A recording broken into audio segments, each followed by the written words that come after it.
Indian Air Force Chief Air Marshal Amarpreet Singh has made big revelations about India's Operation Sindoor. Speaking at the Air Chief Marshal L.M. Katre Memorial Lecture in Bengaluru, the IAF chief revealed that Indian forces shot down 5 Pakistani fighter jets and 1 Pakistani military aircraft during Operation Sindoor. The IAF chief remark is the first confirmation from any high-ranking official of the number of Pakistani jets shot down during Operation Sindoor.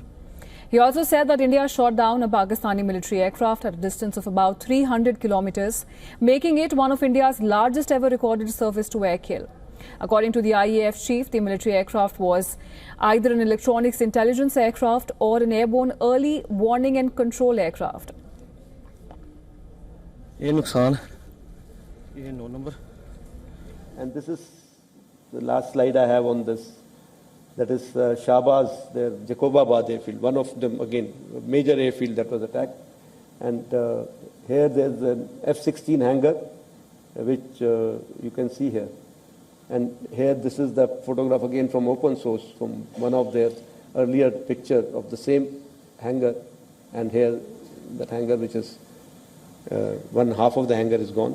And I'm sure there were some aircraft inside which have got damaged there. So if I can just sum it up, what we were able to get there at least 2 command and control centers in like Murid and Chaklala that I have shown you one of the pictures. At least 6 radars, some of them big, some of them small. 2 SAGW system that is in Lahore and Okara. Then of course runway at Sargodha and Rahimia Khan.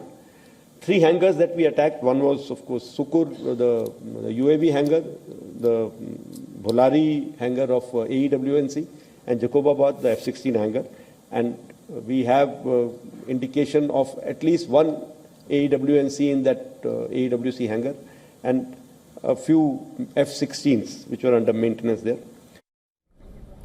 Air Chief Marshal Singh credited the Russian-made S-400 surface-to-air missile system with the crucial aerial kills during the May 7 operation that followed the Pahalgam attack. The IAF chief said that Indian forces were able to cause so much damage that Pakistan realized that they would have to pay more if the conflict continued, leading Islamabad to seek a ceasefire with India.